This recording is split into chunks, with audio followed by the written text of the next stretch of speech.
Praise the lord. దేవునికి స్తోత్రం కలుగును గాక. దేవుని బిడ్డలారా, ఉదయకాల సమయమున మీ అందరికీ నా శుభవందనాలు తెలియజేస్తున్నానండి. ప్రతి ఉదయం దేవుని వాగ్దానంతో మీ ముందుకు వచ్చే కృపను దేవుడు మాకు ఇచ్చిన విధానాన్ని బట్టి దేవుని స్తుతులు చెల్లిస్తూ ఉన్నానండి. హల్లెలూయా.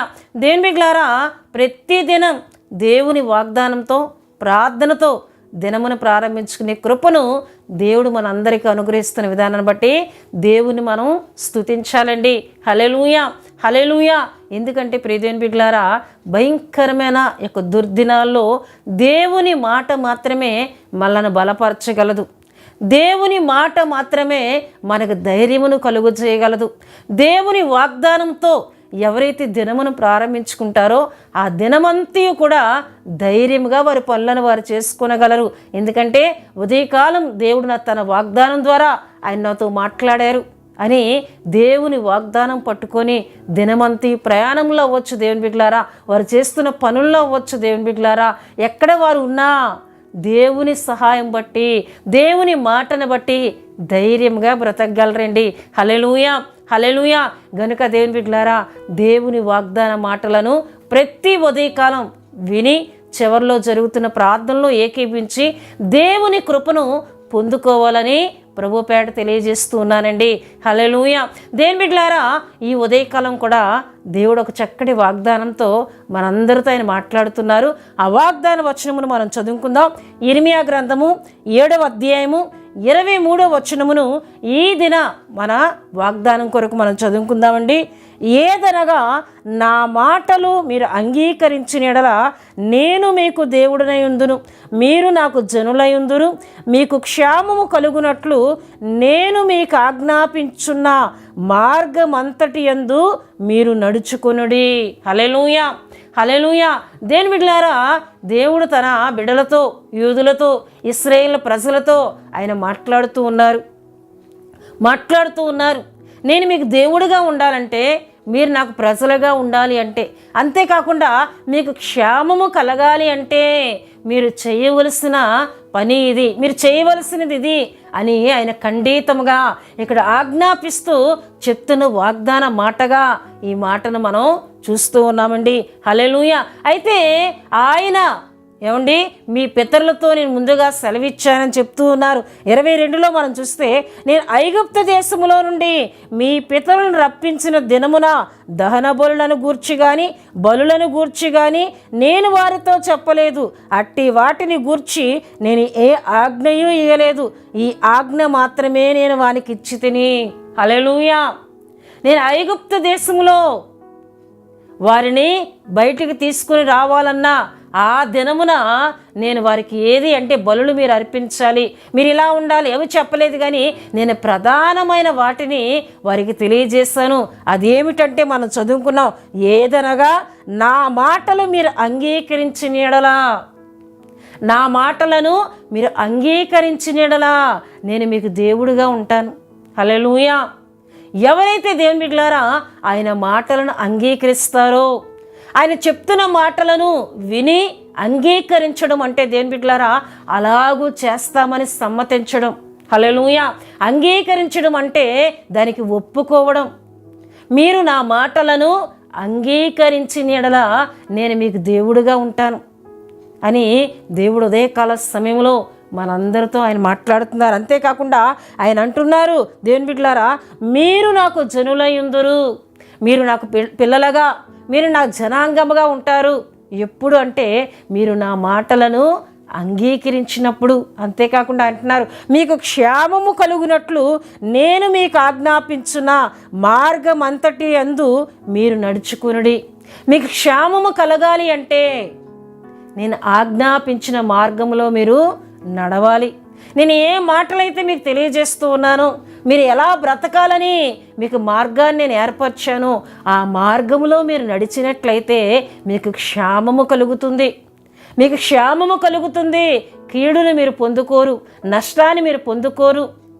దుఃఖము మీకు ప్రాప్తించదు, క్షేమమే మీకు అనుగ్రహింపబడుతుంది, క్షేమకరమైన ప్రయాణం మీకు కలుగుతుంది. మీ మార్గం అంతట్లో నేను మీకు తోడుగా ఉంటాను గనుక నా మార్గం అంతటి చొప్పున నేను ఏదైతే మీకు చెప్తూ ఉన్నానో దాని అంతటి చొప్పున మీరు జీవించినట్లయితే, మీరు నడుచుకున్నట్లయితే నేను మీకు దేవుడిగా ఉండడమే కాదు, మీకు క్షేమాన్ని నేను కలుగు చేస్తాను.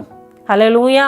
క్షేమము అనగా దేవుని బిడ్డలారా నెమ్మది, క్షేమము అనగా దేవుని బిడ్డలారా సంపూర్ణమైన ఆరోగ్యము, క్షేమము అనగా దేవుని బిడ్డలారా మన కుటుంబంలో సంతోషము. హల్లెలూయా. ఇవన్నీ మనం పొందుకోవాలంటే మనకు ఆయన ఆజ్ఞాపించిన మార్గం అంతట్లో మనం నడవాలి. హల్లెలూయా, హల్లెలూయా. ఎవరైతే దేవుని బిడ్డలారా ఆయన ఆజ్ఞాపించిన మార్గంలో నడవడానికి ఇష్టపడతారో వారితో దేవుడు మాట్లాడుతున్నారు. చూడండి దేవుని బిడ్డలారా, కీర్తనాకారుడైన దావీదు కీర్తన పాడుతూ ఆయన అంటూ ఉన్నారు. దావీదు దేవుని బిడ్డలారా కీర్తనలు 32:8 చరణములో మనం చూస్తే నీకు ఉపదేశం చేస్తానని ఆయన మాట్లాడుతూ ఆయన అంటూ ఉన్నారు, నీవు నడవలసిన మార్గము నీకు బోధిస్తాను, నీ మీద దృష్టి ఉంచి నీకు ఆలోచన చెప్పుతాను. ఎవరైతే ఆయన ఆజ్ఞ చొప్పున ఆయన మార్గములో నడవడానికి ఇష్టపడతారో వారికి ఉపదేశం చేస్తానంటున్నారు. వారు నడవలసిన త్రోవలో ఎలా నడవాలో వారికి బోధిస్తానని దేవుడు మాట్లాడుతున్నారు. నీ మీద దృష్టి ఉంచుతానని, అంతేకాకుండా నీకు మంచి ఆలోచనలు నేను ఇస్తానని దేవుడు మాట్లాడుతున్నారండి. హల్లెలూయా, హల్లెలూయా. గనుక దేవుని బిడ్డలారా మనకు క్షేమము కలగాలంటే ఆయన ఉపదేశం మనకు కావాలి, ఆయన బోధ మనకు కావాలి, ఆయన దృష్టి మన మీద ఉండాలి, ఆయన ఆలోచన మనకు కలగాలి. ఆయన ఆలోచనలతో మనం నడిపించినప్పుడే మనం క్షేమముగా ఉండగలం. హల్లెలూయా. గనుకనే దేవుడు అంటున్నారు మనం క్షేమంగా ఉండాలనే మనల్ని ప్రేమిస్తూ ఆయన అంటున్నారు, దేవుని బిడ్డలారా మీకు క్షేమము కలుగునట్లు నా మార్గం అంతట్లో నేను మీకు ఆజ్ఞాపించిన నా మార్గం అంతటిలో మీరు నడుచుకొనుడి. హల్లెలూయా, హల్లెలూయా. గనుక దేవుని బిడ్డలారా ఆయన మాటలను అంగీకరిస్తే ఆయన మనకి దేవుడుగా ఉంటానంటున్నారు, మనలను ఆయన జనులుగా చేసుకుంటానంటున్నారు. అంతేకాకుండా ఆయన మార్గం అంతటి చొప్పున ఎవరైతే నడుస్తారో వారి క్షేమము కలుగు చేస్తానని ఉదయకాల సమయంలో దేవుడు మాట్లాడుతూ ఉన్నారు. హల్లెలూయా, హల్లెలూయా. దేవుని బిడ్డలారా మనం ఆయన మాటలను అంగీకరించాలి, క్షేమము మనం పొందుకోవాలి. అంతేకాకుండా దేవుని బిడ్డలారా యెషయా ప్రవక్త ద్వారా కూడా దేవుడు ఒక చక్కటి మాటను మాట్లాడినట్లు దేవుని వాక్యంలో మనం చూసినట్లయితే యెషయా గ్రంథము దేవుని బిడ్డలారా 48వ అధ్యాయము 18లో మనం చూసినట్లయితే నీవు నా ఆజ్ఞలను ఆలకింపవలనని నేనెంతో కోరుచున్నాను, ఆలకించిన యెడల నీ క్షేమము నది వలెను, నీ నీతి సముద్ర తరంగం వలెను ఉండును.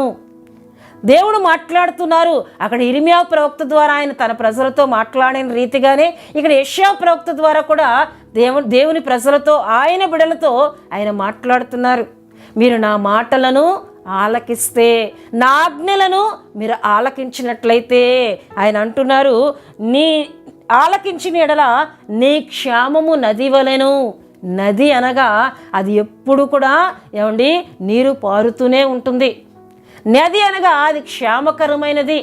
నీ యొక్క ఏమండి క్షేమము నది వలెను, నీ నీతి సముద్ర తరంగం వలెను ఉండును, నీ సంతానము ఇసుక వలె విస్తారమగును, నీ గర్భఫలము దాని రేణువుల వలె విస్తరించును, వారి నామము నా సన్నిధి నుండి కొట్టివేయబడదు, మరువబడదు. ఎవరైతే దేవుని మాటలను అంగీకరిస్తారో, ఎవరైతే ఆయన మాటలను ఆలకించి ఆయన ఆజ్ఞలు గైకుంటారో వారి క్షేమము నది వలె ఉంటుంది, వారి నీతి సముద్ర తరంగముల వలె ఉంటుంది, వారి సంతానమును నేను దీవిస్తానని, అట్టి రీతిగా క్షేమమును నేను కలుగు చేస్తానని దేవుడు ఉదయకాల సమయంలో మాట్లాడుతూ ఉన్నారు. హల్లెలూయా. గనుక దేవుని బిడ్డలారా దేవుడిస్తున్న ఈ వాగ్దానంలో ఉన్న ప్రతి దీవెన ఆయన మనకు దేవుడిగా ఉంటే మనకి ఏది తక్కువ కాదండి. ఆయన మనకు దేవుడిగా ఉంటే మనం క్షేమంగా ఉంటాం, నెమ్మదిగా ఉంటాం. ఆయన మనకు దేవుడిగా ఉంటే ఆయన మనలను ఆయన మంచి మార్గంలో నడిపిస్తానని, ఉపదేశం చేస్తానని, నేనండి మనం నడవవలసిన త్రోవను మనకు బోధిస్తానని, మన మీద దృష్టి ఉంచి మనకు ఆలోచన చెప్పుతూ ఎప్పటికప్పుడు మనం కుడికి కానీ ఎడమకు కానీ తొలగి త్రొట్టిల్లకుండా సరైన మార్గములో నడిపిస్తానని, క్షేమమును కలుగు చేస్తానని ఉదయకాల సమయంలో దేవుడు మాట్లాడుతున్నారు కనుక ఈ వాగ్దానంలో ప్రతి మాటను నమ్మి విశ్వసించి దేవుణ్ణి మనకు దేవునిగా, ఆయనను మనకు దేవునిగా చేసుకుంటూ, అంతేకాకుండా మనము ఆయన బిడ్డలుగా ఉంటూ, అంతేకాకుండా ఆయన మార్గం అంతటిలో మనం జీవిస్తూ దేవుని బిడ్డలారా దేవుని ద్వారా క్షేమమును పొందుకుందాం, దేవుని ద్వారా దీవెనలను పొందుకుందాం. దేవుడు తన వాగ్దాన మాటలను దీవించునుగాక. ప్రభు మిమ్ములను దీవించునుగాక. ఆమేన్. దేవుని బిడ్డలారా వాగ్దాన మాటలు విన్నా మీ అందరి కొరకు నేను ప్రార్థన చేస్తూ ఉన్నానండి. ప్రతి ఒక్కరూ కండ్లు మూసుకొని తల వంచి ప్రార్థనలో నాతో ఏకీభించాలని ప్రభు పేట తెలియజేస్తూ ఉన్నానండి. మహాపరిశుద్ధుడా, ప్రేమ కలిగిన తండ్రి, కృప కలిగిన యేసయ్య, మీ ఘనమైన నామమునకు వేలాది వందనములు, వేలాది కృతజ్ఞతా స్తోత్రములు చెల్లిస్తూ ఉన్నాను నాయన. ఉదయకాలం దేవా చక్కటి వాగ్దానం ద్వారా మాతో మాట్లాడినందుకు మీకు స్తుతులు చెల్లిస్తున్నాను. ఎవరైతే ప్రభువా ఇగో నీ మాటలను అంగీకరిస్తారో వారికి నాయన దేవునిగా ఉంటానని, వారిని తండ్రి మీ ప్రజలుగా చేసుకుంటానని, నీ మార్గములో నీవు ఆజ్ఞాపించినట్లు ఎవరైతే నడుచుకుంటారో వారికి క్షేమమును కలుగు చేస్తానని మాట్లాడినందుకు మీ కృతజ్ఞతాస్తుతులు చెల్లిస్తున్నాను. ఇట్టి కృపను దేవా మీరు మాకు ఇస్తున్నందుకు మరొకసారి మీ కృతజ్ఞతాస్తుతులు చెల్లిస్తున్నాను నాయన. ఈ వాగ్దానం విన్న బిడ్డలందరినీ మీరు దీవించండి. దినమంతయు మీ కృప, మీ కాపుదల, మీ సంరక్షణ తోడుగా ఉంచమని ప్రార్థిస్తున్నాను. అపవాది క్రియలు ఎవ్వరి మీద పని చేయకుండా వాడి క్రియలన్నీ యేసుక్రీస్తు నామములో లయపరిచి మీ సన్నిధి, మీ తోడు, మీ భద్రత దినమంతా ఉంచి నడిపించమని యేసు నామములో అడుగుచున్నాం తండ్రి. ఆమేన్. యేసు రక్తమే జయం, ప్రభు యేసు రక్తమే జయం, ప్రభు యేసు రక్తం సంపూర్ణమైనది. అపవాది క్రియలకనంత నాశనం కలుగునుగాక. ఆమేన్, ఆమేన్, ఆమేన్. దేవుడు మిమ్ములను, మీ కుటుంబములను బహుగా దీవించునుగాక. ఆమేన్.